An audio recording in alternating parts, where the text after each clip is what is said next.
Mohon izin Yang Mulia mau memperlihatkan kronologis ya. Ya, kronologis untuk saksi agar dapat memberikan penjelasan secara lebih terstruktur ya.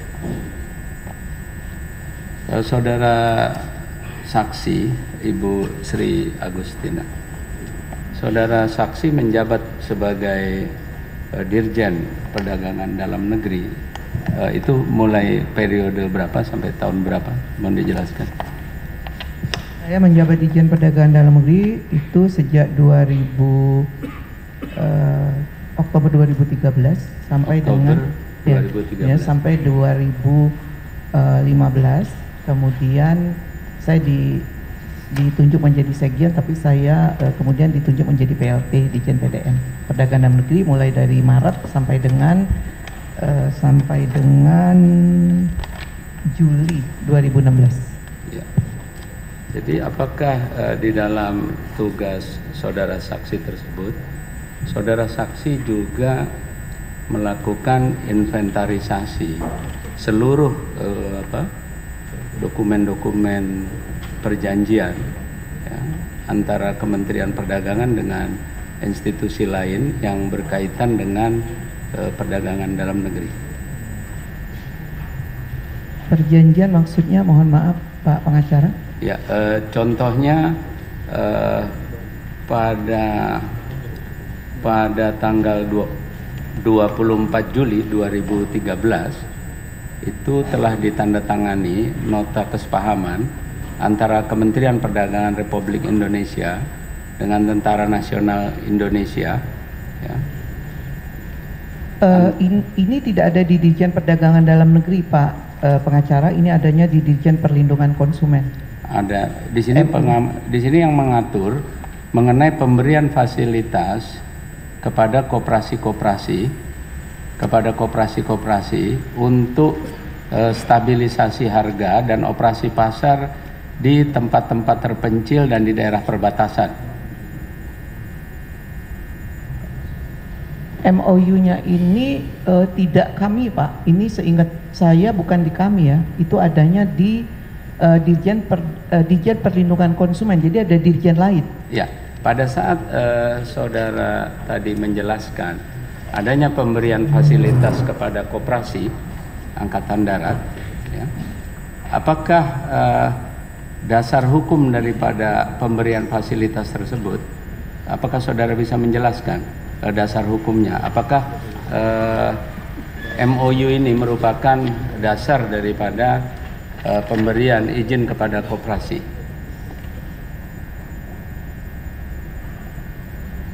Kalau perjanjian itu saya tidak pernah punya, Pak. Perjanjian PKS antara Inkop Kartika dan PT Angel Product itu seingat saya tidak pegang filenya ya. Tidak pegang filenya. Ya. Lalu dasar pertimbangan pada saat memberikan persetujuan ya untuk dilakukannya operasi pasar oleh koperasi, apa dasarnya, Bu? Permintaan dari yang bersangkutan, dari koperasi untuk melakukan OP. Permintaan dari koperasi. Apakah ada ketentuan di Kementerian Perdagangan yang memberikan kewenangan kepada koperasi ya untuk melakukan tugas operasi pasar? Diatur di mana, Bu? Mohon jelaskan. Tidak ada dasar bahwa koperasi bisa melakukan itu. Tetap ya, tidak ada dasar. Maksudnya tidak diatur, belum diatur. Ya, belum diatur. Lalu apa yang mendasari pemberian tugas tersebut kepada koperasi? Jadi waktu itu pelaksanaan operasi pasar atau pasar murah itu siapapun sebetulnya bisa ditugaskan untuk melakukan operasi atau pasar murah. Karena waktu itu juga waktu saya diskusi dan konsultasi sama Pak Tom, beliau mengatakan bahwa sebetulnya kalau ada yang ingin melakukan operasi dan pasar murah itu akan membantu Kementerian Perdagangan untuk menstabilkan harga. Kira-kira seperti itu. Jadi itulah kenapa saya menindaklanjuti untuk memproses surat itu kira-kira. Baik.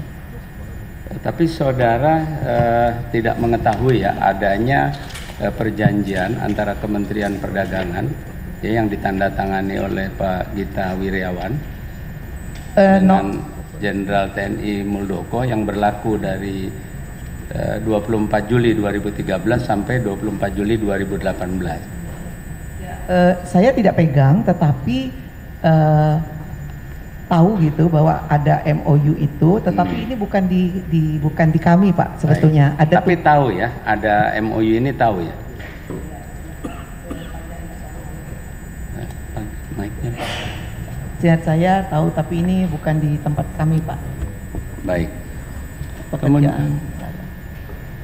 Kemudian apakah saksi bisa menjelaskan ya pelaksanaan daripada penugasan PPI ya untuk mengamankan melakukan operasi pasar ya dengan target 200.000 ton melalui kerjasama dengan PTPN dan BUMN RNI. Apakah Ibu mengetahuinya? Pertanyaannya Pak?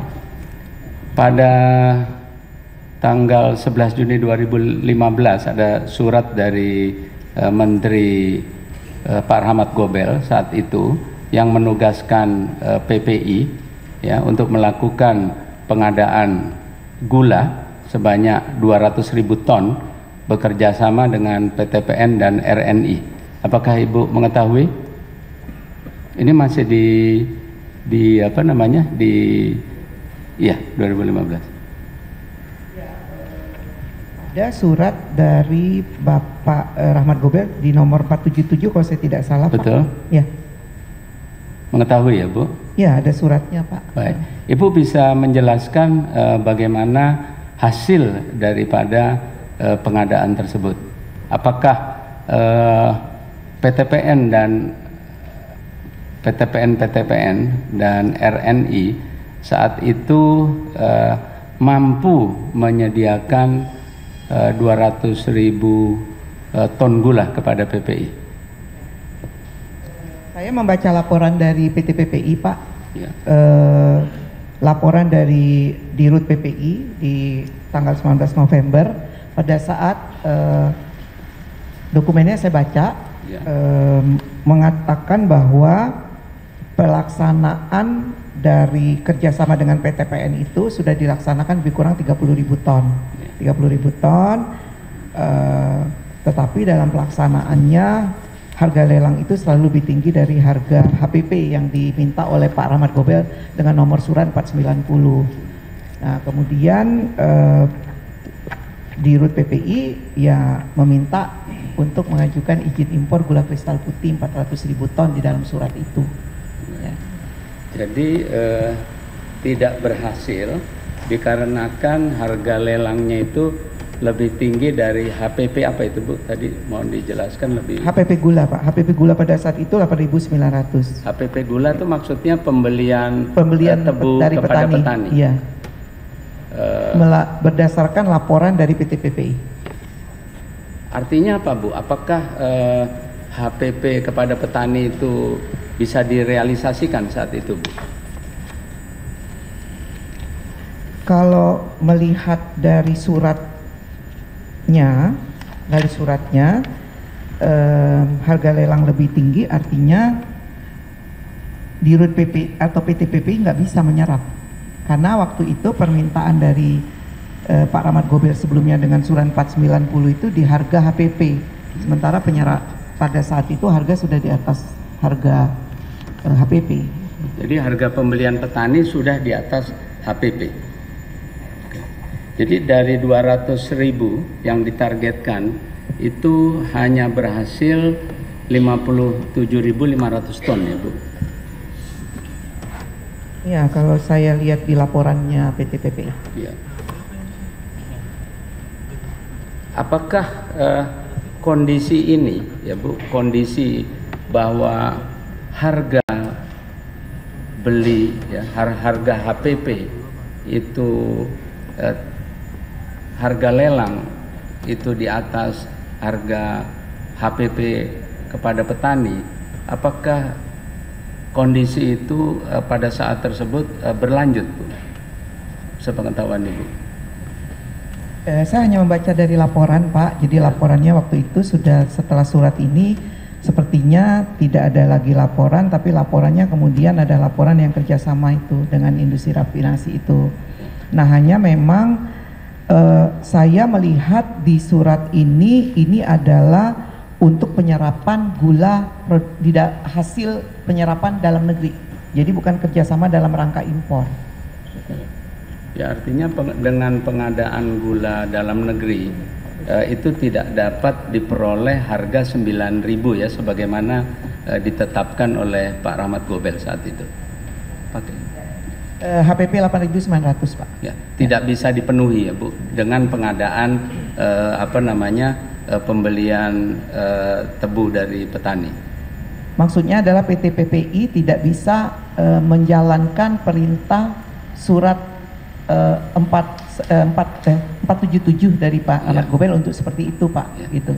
Ya, karena harga lelang itu sudah lebih tinggi kalau membaca surat ini. Ya, artinya constraint-nya harga ya, Bu ya. Kenapa tidak bisa dipenuhi? Apakah constraint-nya PPI tidak bisa mendapatkan harga sesuai dengan yang ditetapkan, yaitu 8.900. Tolong Bu dijawab. Kalau melihat suratnya seperti itu, Bapak. Melihat laporan dari PT PPI, PT PPI itu tidak bisa dengan harga yang diinstruksikan oleh surat sebelumnya. Karena tugas Ibu kan melakukan pengendalian ya, Bu, melakukan supervisi, sehingga Ibu melakukan pemantauan terhadap pelaksanaan program-program tersebut. Apakah dari pantauan pelaksanaan Ibu tersebut bahwa ketidakberhasilan penugasan PPI bekerja sama dengan PTPN dan BUMN ya melalui penyerapan tebu petani itu disebabkan bahwa sepenuhnya karena harga lelang yang sudah tinggi dan tidak dapat memenuhi harga pedoman 8.900. Berdasarkan pantauan Ibu ya, bukan berdasarkan. Karena Ibu tugasnya kan memantau, Bu, saat itu. Pak, tugas Ditjen Perdagangan Dalam Negeri itu lebih banyak di pasar. Jadi kita akan melihat bagaimana proses daripada di hulu itu akan berdampak pada hilir. Jadi pada saat itu memang harga, kalau kita melihatnya harganya di pasar, Pak, ya, untuk konsumen. Nah, pada saat di 2015 harga itu mulai bulan Mei dan Juni harga sudah mulai memang meningkat. Apakah didorong dari hulu di sini atau tidak? Yang jelas kami melakukan pemantauan adalah di tingkat harga konsumen. Jadi pengendalian saya adalah pengendalian di tingkat harga konsumen di hilir, Pak. Tugas saya adalah di pasar dalam negeri. Baik, terima kasih. Apabila lelang lebih tinggi dari HPP petani, maka kepada siapa petani menjual tebu tersebut? Kepada lelang atau langsung kepada PTPN melalui program ini, Bu? Kalau yang di sini kan PT PPI ya programnya, Pak ya. Di luar itu biasanya lelang itu akan dihadiri seperti contoh yang di Gempol Kerep itu kan lelang tuh. Itu semua produsen gula lokal yang akan menyerap HPP. Tebu petani. Ya.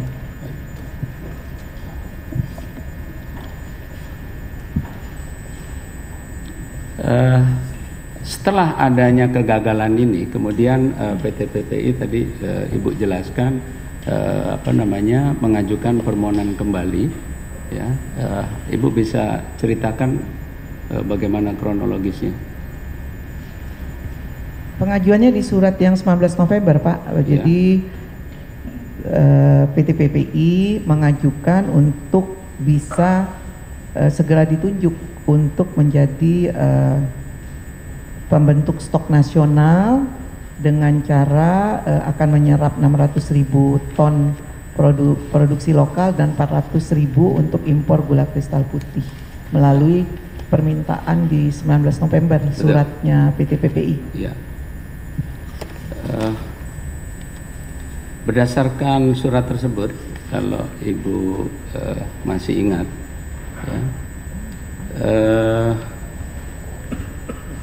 Menteri Perdagangan melalui surat nomor 773 ya Bu ya, surat 773 itu menyampaikan surat kepada Menteri BUMN ya Bu. Di dalam surat tersebut Menteri Perdagangan sudah menyampaikan ya meminta rekomendasi dari Menteri BUMN agar PT PPI ditunjuk ya, ditugaskan ya, dengan mekanisme penugasan sebagaimana diatur di dalam Perpres 71.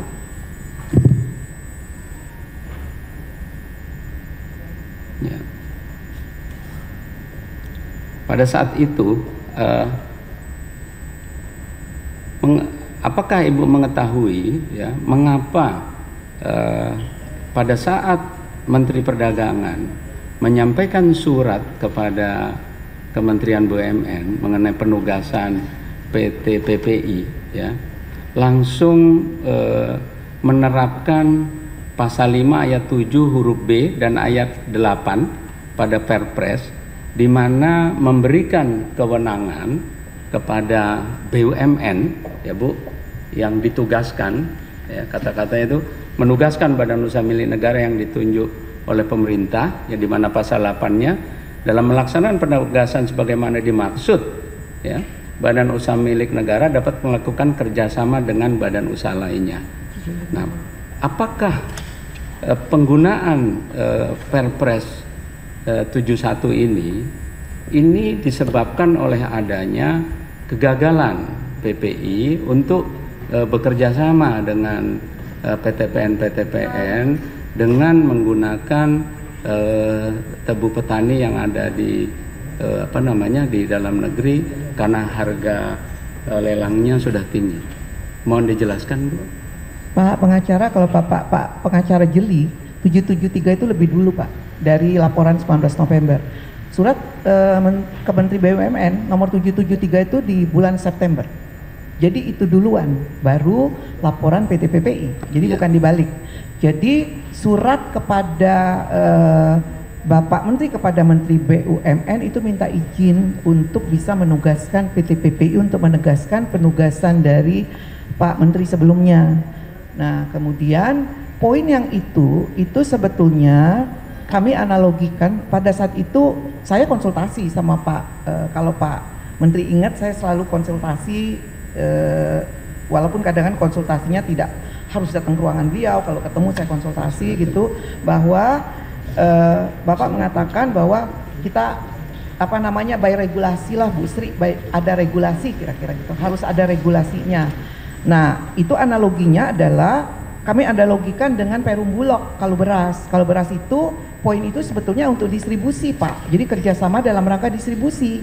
Nah itu duluan, baru surat laporan PT PPI di 19 November. Ya, jadi ini dulu. Justru itu pertanyaannya ya Bu ya. Setiap pelaksanaan proses ya, itu kan ada laporannya Bu, dari bulan ke bulan ya. Jadi tidak mungkin tiba-tiba pemerintah itu mengambil kebijakan pada saat sudah terlanjur gagal ya Bu ya. Tetapi dari proses yang terjadi antara surat ini kan prosesnya dari Juni, Juli, Agustus ya Bu ya, gitu. Nah dari bulan-bulan ini yang saya minta penjelasan Ibu ya, bagaimana situasi gejolak harga tersebut ya, karena kita harus merasakan situasi saat itu ya Bu ya. Kalau saat ini kita melihat tanggal-tanggal secara linier, tentunya bukan itu, karena tugas pemerintah itu kan pemerintah tidak tidur Bu. Jadi pemerintah tidak mungkin mengambil suatu tindakan pada saat ya proses ras harga sudah terjadi ya Bu. Tetapi dari proses monitoring yang terjadi ya, sudah bagaimana bisa terlihat bahwa pemenuhan 200.000 ton ya yang hanya mencapai 57.000 itu kan sangat signifikan ya Bu ya, kecuali ya Bu ya pemenuhannya itu 175 gitu ya Bu ya. Nah, itu kenapa dibuat bulan September ya Bu. Tetapi karena pencapaiannya itu perbedaannya itu sangat signifikan, dari 200.000 hanya 57.000. Nah, makanya waktu itu proses monitoringnya seperti apa, kenapa kemudian tindakan sampai kemudian tindakan proaktif ini bisa dilaksanakan. Ya Bapak, kembali lagi saya klarifikasi, sebetulnya surat 773 itu duluan ya Pak? Iya betul. Iya betul. Jadi Pak Menteri waktu itu minta semuanya harus pakai regulasi. Jadi ada dasarnya untuk mohon izin kepada Menteri BUMN, kita buatkan. Nah kemudian yang pasal yang bekerja sama itu maksudnya distribusi. Kemudian yang kedua baru ada laporan dari PT PPI di 19 November bahwa ternyata dalam pelaksanaan yang 477 oleh Pak Rahmat Gobel sebelumnya dan juga oleh Bu Menteri BUMN sebelumnya tidak berjalan baik Pak. Ya tidak berjalan baik, sehingga meminta segera kami ditunjuk menjadi pembentuk stok nasional dan stabilisator harga dengan kami perlu stok penyangga 1.600.000 untuk lokal dan 400 impor GKP, kira-kira seperti itu Pak. Itunya. Nah, bagaimana kondisi saat itu memang pada saat Pak Tom menjadi menteri itu sudah selesai sebetulnya puasa dan lebaran. Puasa lebaran itu di bulan sekitar Juli kalau nggak salah. Jadi mulai Mei Juni lah saya lupa, itu harganya sudah 13.000 di 2015. Nah kemudian mulai turun, tapi turunnya nggak signifikan. Itu dimulai Agustus beliau jadi menteri itu mulai turun, tapi masih di 12.900 dan seterusnya Pak. Nah memang kemudian ada penunjukan penugasan yang PPI di surat 51 itu kan berdasarkan rakor karena memang ada defisit. Perhitungan di rakor itu disampaikan bahwa memang kita itu akan ada defisit sampai dengan Mei. Jadi panen Januari sampai Mei itu ada pertambahan, tapi tetap perhitungannya dengan stok akhir atau stok awal 2016 itu tetap defisit gitu. Nah kemudian ditugaskanlah PT PPI gitu. Di dalam rakor itu perlu 200.000 kira-kira begitu Pak. Jadi peruntutannya seperti itu. Ya. Jadi memang ada korelasinya, karena kalau penjelasan Ibu itu ya, itu tercermin dari surat Menteri Perdagangan pun baru dikeluarkan Desember kan Bu. Jadi artinya bahwa surat 887 itu Menteri BUMN Pak, bukannya Pak Menteri Perdagangan. Surat dari Menteri Badan Usaha Milik Negara ya kepada Menteri Perdagangan. Jadi artinya dikeluarkan kan Desember 14 Desember 2015 ya Bu. Artinya dia baru dikeluarkan setelah adanya laporan dari bulan November itu ya Bu. Nah, baru kemudian penunjukan pun adalah 12 Januari 2016 surat 51 yang Ibu sampaikan tadi. Jadi artinya bahwa kondisi daripada penyediaan atau harga HPP petani itu yang di bawah daripada harga lelang, itulah yang menyebabkan adanya surat dari Menteri Perdagangan saat itu. Izin yang mulia, kami berkeberatan dengan tadi yang disampaikan nasihat hukum. Dari tadi kami melihat adalah bentuk kesimpulan-simpulan penasihat hukum dan dikonfirmasi ke saksi. Kami anggap itu bentuk pengarahan keterangan saksi yang mulia. Ya, saya hanya menyampaikan fakta di sini untuk ditanya apakah diketahui. Iya. Apakah saksi apakah saksi bisa menjelaskan ya bahwa surat 51 itu ya diberikan berdasarkan Perpres 71 dengan mengacu kepada Perpres 71 yang memberikan kewenangan kepada BUMN yang ditugaskan untuk bekerja sama dengan badan usaha lainnya karena adanya kondisi HPP yang di bawah harga lelang. Pak pengacara, saya tadi sudah sampaikan yang mendasari 773 itu kami analogikan dengan Bulog waktu itu. Memang waktu itu Pak Menteri menyampaikan kalau bisa kira-kira semuanya harus berdasarkan regulasi. Tapi regulasi yang kami maksud waktu itu adalah kami analogikan dengan Bulog.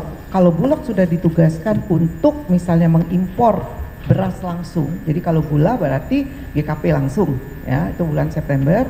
Itu artinya kerjasamanya adalah dalam konteks distribusi, Pak. Ya. Jadi konteks distribusi, jadi bukan yang terkait dengan dikaitkan dengan 551 gitu. Apakah Ibu mengetahui rakor 28 Desember? Ya, Ibu bisa jelaskan bahwa saat itu apakah ada rekomendasi apabila harus melakukan impor gula dalam bentuk raw sugar harus diharapkan untuk mengimpor dalam bentuk raw sugar. Di rakor 28 Desember. Ya, apakah Ibu tahu di rakor? Saya tadi saya sampaikan saya tidak hadir, yang hadir adalah direktur Bapak Direktur, tetapi dari dokumen yang saya baca adalah memang 200.000 itu dalam bentuk GKM untuk impor. Ya, artinya karena tadi Ibu kan berkesimpulan, sebenarnya Ibu saksi tidak boleh berkesimpulan. Ya, mohon dicabut keterangan tadi ya.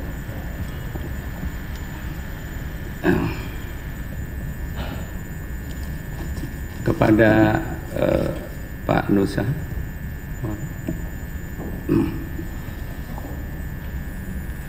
mohon penjelasan kepada Pak Nusa. Ya. Apakah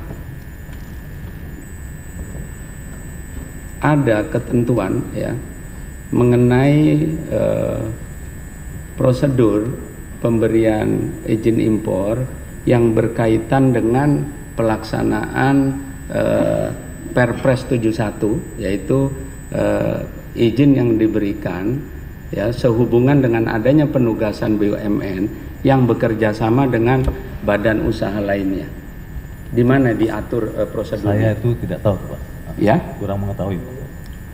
Bukan, ada nggak ketentuan yang mengatur ya pemberian izin impor kepada badan usaha ya yang bekerja sama dengan BUMN yang mendapat penugasan untuk pengadaan stok gula? Saya tidak ngerti dalam secara dalam, Pak. Tidak tahu saya. Ada atau tidak? Nah, karena saudara kan bekerja pada tahun 2015 itu ada di saya sebagai PLT, Pak, makanya saya tidak begitu mendalami ketentuan impor ini, Pak.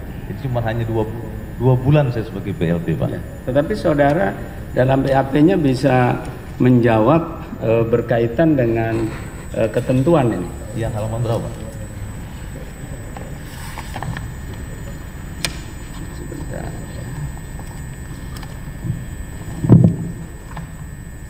Tadi cuma 2 bulan ya.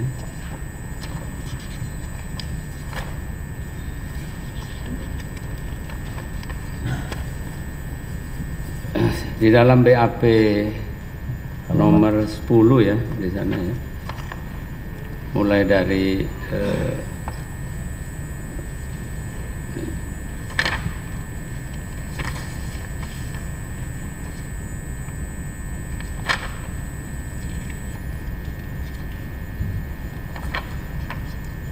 jadi di pasal 10 itu saksi bisa menjelaskan untuk mendapatkan mengenai pasal-pasal. Nah, ini siapa yang membuat jawaban kalau saksi menyampaikan tadi cuma 2 bulan tidak memahami ketentuan berkaitan dengan Yang perizinan impor. Yang nomor 10 Pak ya? Ya, pertanyaan saya, saudara tadi menjelaskan saudaranya 2 bulan Ya. dan tidak paham mengenai peraturan-peraturan impor.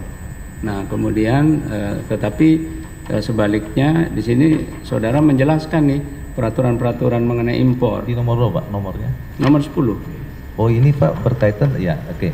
Ini berkaitan dengan sistem elektronik Inatrade Pak. Iya. Jadi oke, jadi saya itu jadi yang bisa mendapatkan Bapak perusahaan itu ya perusahaan yang sudah terdaftar di Inatrade Pak, yang sudah punya hak akses, sudah punya password, dia pemegang APU atau APP Pak. Ya. Itu yang bisa. Kan saudara mengetahui nih itu maksudnya Inatrade. Pak, ya, Pak. Ya. Nah, Ya. sekarang untuk perusahaan yang melakukan kerjasama dengan BUMN yang mendapat penugasan untuk melakukan pengadaan stok gula, bagaimana melakukan proses Inatrade-nya? Nah itu mereka sudah terregistrasi Pak, jadi seperti Angel Product, itu adalah sudah salah satu perusahaan pemegang angka pengenal impor industri, dia produsen, nah itu sudah ada Pak, jadi database-nya sudah ada di dalam Bukan soal database, pertanyaannya bagaimana ya perusahaan-perusahaan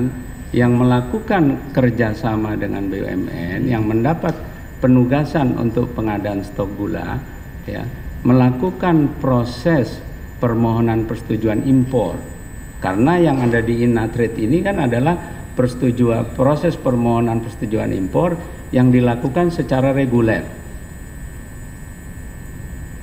Contohnya kalau seperti Angel Product, dia kan bekerja sama dengan Inkopar Pak. Nah itu mereka jadi yang mengajukan tetap Angel Product Pak sebagai perusahaan pemegang APP. Mereka yang mengajukan, namun ada terlampir surat dari kerjasama dengan Inkopar itu Pak. Kerjasamanya. Cukup melampirkan itu.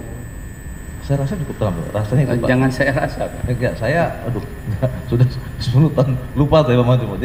Tapi yang mengajukan yang API-nya yang PI-nya untuk Angel Product, bukan. Sekarang pertanyaan dibalik. Untuk permohonan persetujuan impor yang melalui Inatrade ya, untuk persetujuan impor apa? Untuk persetujuan impor gula Pak, seperti yang tadi. Ya, untuk persetujuan impor tadi kan disebutkan ada 2 ya. Persetujuan impor gula kristal manis ya. Untuk hasilnya ya, untuk keperluan industri, dan ada impor gula kristal manis untuk keperluan konsumsi. Yang ketiga, impor gula kristal mentah ya. Nah, untuk pemenuhan penugasan. Kalau ini yang saya proses Pak, ini kebetulan pengakuan imported produsen untuk gula kristal mentah dan garis miring gula kasar PT Angel Product. Nah ini berdasarkan surat permohonan Angel Product nomor 24211 Inatrade 10/2015 tanggal 2 Oktober dan surat pernyataan nomor 029 Dir AP ini Angel Product tanggal 1 Oktober 2015 serta memperhatikan surat Menteri Perdagangan nomor 465 DAK bulan 6 2015 tanggal 4 Juni serta perihal operasi pasar gula nomor 707 tanggal 26 Agustus perihal persetujuan perpanjangan operasi pasar. Nah, dan kerjasama antar induk koperasi Kartika dengan PT Angel Product. Namun PI-nya tetap yang mendapatkan adalah PT Angel Product. Ya, di sini jawaban saksi di nomor 9 ya. Di alinea kedua udah Ya. Halaman 7 ya Pak. Halaman 7 Pak ya. Ya.